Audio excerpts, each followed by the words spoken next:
7-point difference between them and Applejacks, making it a much easier task for them to try and come back into this. As we head into the final game of the evening, here we are on board with Team Razor for game number 6.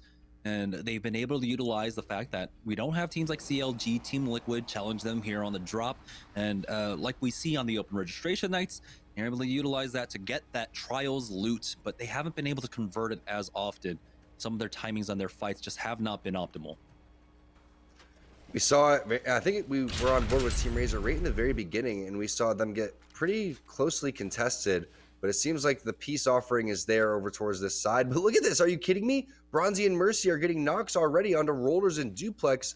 Looks like they were getting contested. We have to go check out what's going on over there. I'm wondering if they dropped on Applejacks or Applejacks dropped on them. Applejacks dropped on them, realizing the situation that they were in, and they try to take advantage, and just like that, Charlotte might have just secured it. Wow, that's an interesting way to start the game. Applejacks just full sends it, little powwow in between gamer 5 and 6, saying that we're gonna go and contest them, try to take them out early, get those early kill points, and try to take the game from there. But they say no. And you saw a little bit of a friendly box shooting right there as we hop on board with Team Pringles and see what they're doing. This has been the constant fight. This would be a little bit early, though. We've been seeing this fight normally happen around that 145 mark. Looks like they're still just trying to get these Bloodhound scans out of the way. Yeah, Aves did go down as well. So that is Applejacks out. TPL in a fight once again over here at Overlook. And now it's Cooper left by himself. I don't know if he was able to trade at all, but it should be just a matter of time before he gets full on push. They go in, and then we'll be able to finish him off. Down to 15 squads, 44 players remaining in this final game. Team Pringles have been taking on this 50-50, and it's been pretty even so far between them and the Mimikins.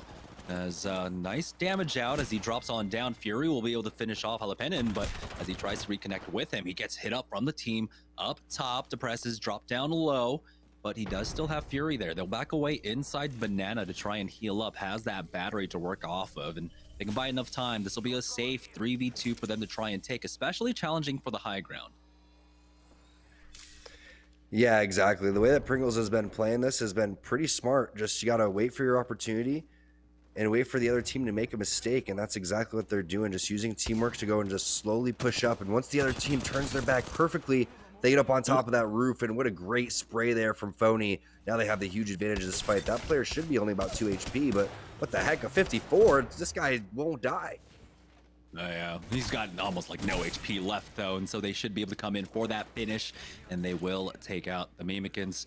The res will be there for Phony as well, but this fight took a while. Luckily for them, Applejacks wasn't over at Tree, so third party not really coming in for them. NPL taking on Team Rockstar right now, as Team Intel are making their way on up. As looks like they were in a small skirmish. Six was able to get out with that grapple.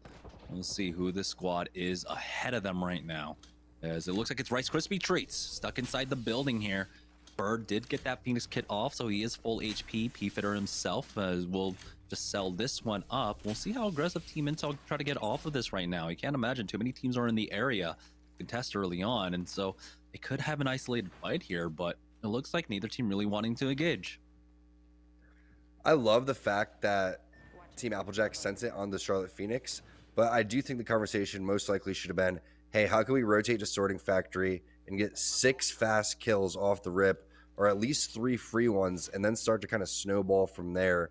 But I think that thought process of going and contesting them too completely works as well. Obviously, we saw it not work out from CLT wins the fight.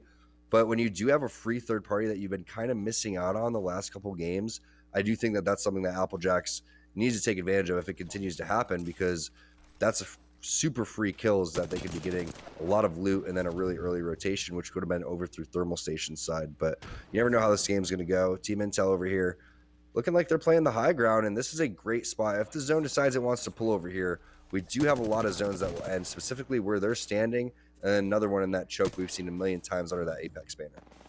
Yeah, Intel able to easily clear that drone from the EMP, and I do agree with you.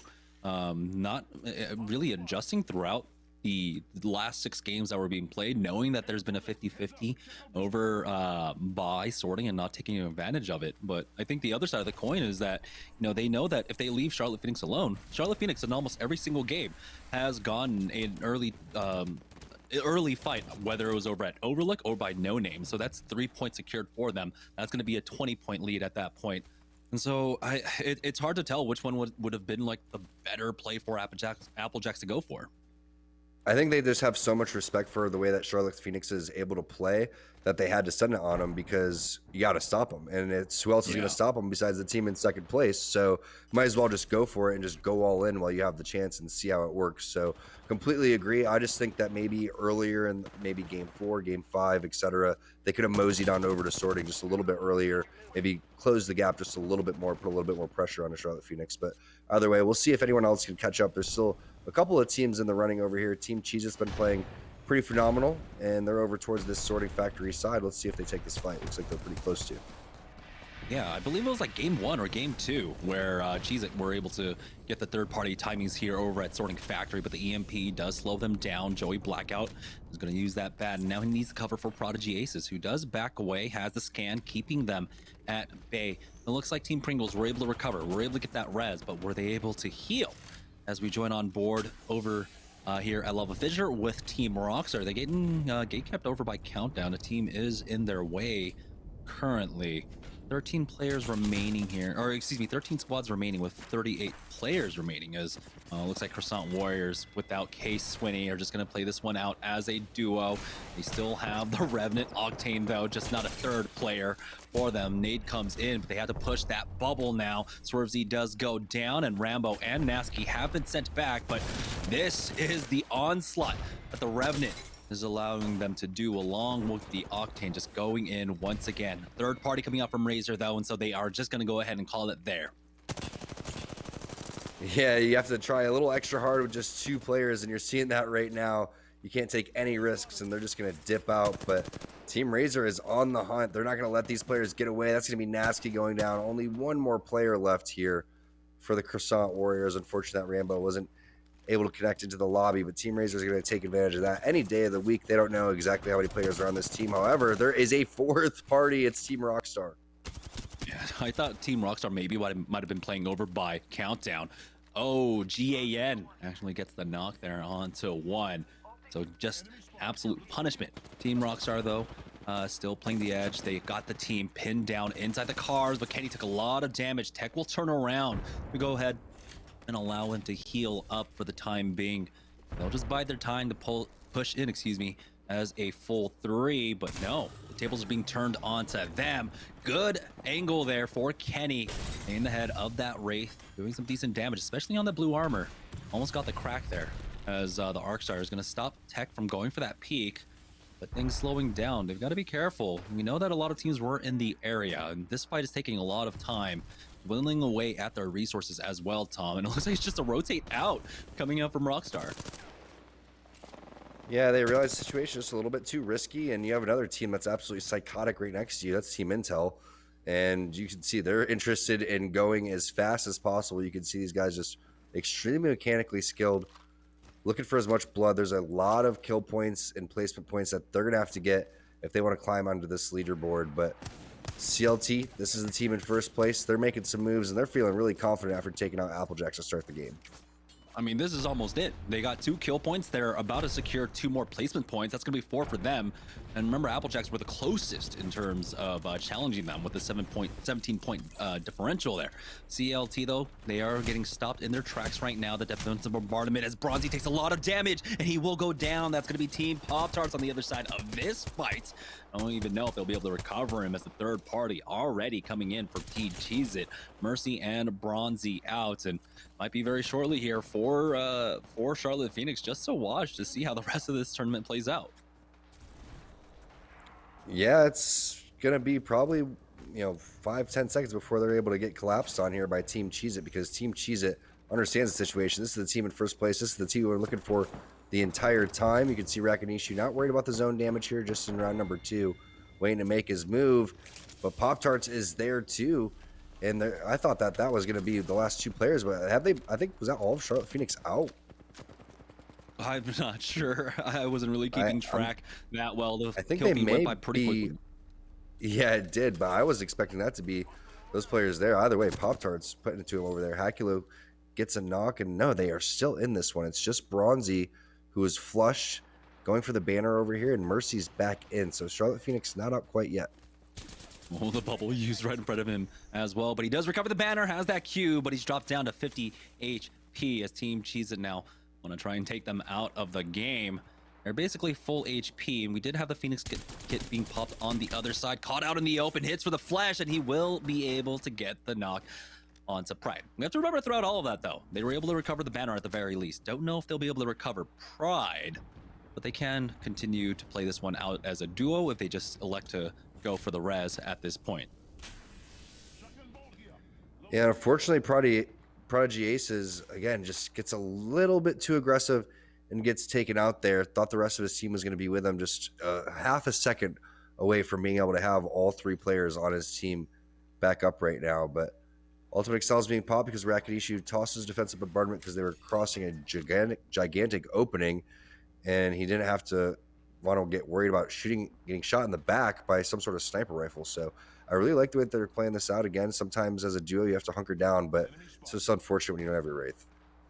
GAN versus Rockstar. It's a 1-for-1 exchange, bringing it down to a 2v2 here. It looks like Rockstar Tech will be able to clutch that one up for the squad. Here's Team Razor. They get aggressive as well. First knock onto Kenny. They are also another duo team playing this one out, as I believe Team Intel were also a duo team to play that one out as no wait, they were a full three. Metro gets the knock on the P-Fitter and GS Bird, but Team Intel, they need to finish this one off very quickly here. It looks like they will survive for the time being and start the reses, but man, that was a close fight. If Intel can continue to just work on their team shooting and just continue to get momentum, they're going to be a very strong team. Again, they're all individually skilled. It's just a matter of them continuing to be a unit and working through things. That's exactly what Series Z is about. And I can literally see them improving already just kind of week to week from where they started. So watch out for Team Intel as they start to heat up. Now Team Pop-Tarts, looks like they're going to be setting up in this donut, Jamerson. We'll have to get a scan and see if it's going to pull over here, but we've seen a lot of thermal station endings. Yeah.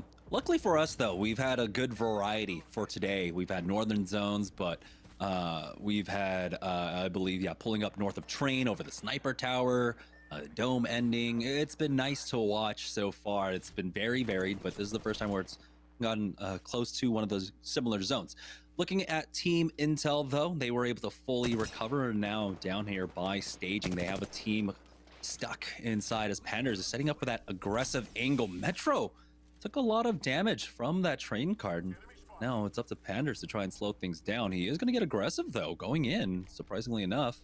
Or he just backs away, actually. And so continue to play the chokes here on the north side of the thermal station. Yeah, let's stick on these guys because I want to explain exactly what happens. And this has been happening throughout the day, and we've been able to catch it. They're on the verge of going and rotating into the zone right now, but they can't until they watch their back. So they force the other teams that are later than them to rotate into somewhere else where that other team's going to be uncomfortable. Yeah, they don't get the kills, but now they own this area, and now they scout out exactly what's in front of them and where they can fall back. So this is how you have to play this. You can't just go and run into a spot and sit there. Otherwise, teams are going to get too much real estate on you. So they hold all this high ground. They watch exactly what's in front of them, and they force these players out into an area where they're going to die. We have a res over at Harvester, by the way. That might be Charlotte Phoenix trying to get their second player back on in. We're down to 9 squads, 24 players remaining, so 3 players are currently missing out in this lobby. We saw a lot of duos still playing this one out, but they're doing exactly what you were saying, Tom. They're just choking out these squads, playing gatekeeper here on the northern side. With the damage that they were able to do, they just slowed them down, and the pressure is now put onto them by the ring. Great job of keeping their back cleared as well. As you can see, it's 6 who's playing the furthest from his team. He can join them at any time with that Q. So he's just playing the anchor for now, as it looks like they have done their job. They have forced the teams away from the choke that they want to play. Yeah, perfectly executed. Again, what you're hoping for is that they get pressured by another team that's doing the same thing on the opposite side, and that's where you could pick off some kills. But now they're just going to focus on where this next ring is going to go. Obviously, they don't have a scan because they're not playing crypto, and there's no beacon around here, so they're just going to be now recognizing exactly what this zone is going to be, which they've seen a million times. It's that ending where this team that has the high ground over towards the side has a huge advantage. So right now what you're hoping for again is all those teams that you filtered out of your area are going to come up and pressure that same team on the high ground, and when that happens, you're going to be able to come in with a third party. Team Pringles got a knock onto Bronzy, and Bronzy will go down. So the res did come out, and they were trying to make the rotate in. We got the ring for the, information for the ring as well. Thank you, Crypto, for that. As the ball goes down, maybe they get aggressive on this one, but they're gonna have to drop down onto the low eventually. And so this one pulling away from that high ground platform that you were talking about, Tom. Still be a difficult position to play off of, but it's Team Pringles trying to keep their south side cleared. It's Team Razor that are over here trying to make a push, as Wicked has done a lot of damage. Thermite will slow them down, pushing up now. This is with that shot, kinda got lost in the sauce and will go down for it. Rakinishu picks that one up. Now they are down to a duo. They don't have armors quite yet. Hakulo has that gold armor, so he'll be able to fast heal that one up with the cells, along with Muffins. And so it's a fast reset for them, but here comes the full push out. The third party now coming in, and see how much longer they can survive for. Muffins goes down. Phony is there, and they were in place for that third party. Hakulo will go ahead and pop one more cell, but it's the oncoming storm of Team Pringles storming in as a full 3-man, and they will be able to finish them off. Nice executed there by Pringles. They saw the opportunity inside this building. Once you see the knocks coming on both sides, they're going to be doing great here. And now here's the fight for this high ground. This is a huge fight. This is Team Lonely Fans that they're going up against. The Caustic Grenade, very nicely done. I believe that's Blight on the Caustic. He's going to take out that EVA 8-6, trying to figure out how to approach the situation, but he gets flanked again by Blight with the flatline. Was it just Blight the entire time? Nice job by Panders getting the armor swap. Blight thinking the same exact thing, and now the EVA 8 battle continues. Panders wins that one, and they take the high ground, but the portal has to be placed because there's another team, but that portal is directly into another team as well. Yeah, and zone closing. Might be able to get the res here, and it looks like he will, but he does get hit by something. I'm not entirely too sure what. Looks like they have enough of this high ground to work off of, though, that they don't have to commit to the low. So they will be able to survive. They are playing without Metro and just on the edge. Unfortunately for them, though, their heads are peeking out, and Team Pringles, they have the angle, as Phony will be able to get a higher angle for himself right there, doing some decent damage now. Needs to get rid of this squad because they will be forced to jump down eventually, and having to contend with 2 more players makes it that much more difficult. So good damage coming out, but they have not secured the kills quite yet. But hey, damage has been done. They've forced him down onto the low. Look at Six just running for his life over here, and he's going to be joined by his teammate as well. Very nicely done by both players and teams over here, is Phony just being an absolute nuisance, climbing up on top of the rock, almost getting like a horizon-like angle. And now this little jungle gym area is going to be taken by Team Pringles. This is a super powerful position. Defensive bombardment does come in, but they do have area to back up towards over here, and that's exactly what they do. So very nicely played, and just gotta take your time because they own this area and they own the high ground, so they should be okay to go through. And if they need to get crazy with an Octane jump pad, they can make their way that way as well. Yeah, a lot of options for them to work off of here. 4 squads remaining, 11 players left. Phony will try to establish a presence for them on that platform. And again, it looks like they're just getting it for free. They will have the bubble up in about 5 more seconds. And here comes the drone. So this is an absolute free position for Pringles as they scout this one out. They do note that there's a squad inside the blue bins to their north, or excuse me, to their south. Where are the rest of the teams? Team Pringles looking to finish the day off strong here as the defensive bombardment goes down on top of them. Yeah, they may need to bubble, but they are also still in this train cart, so that's completely fine.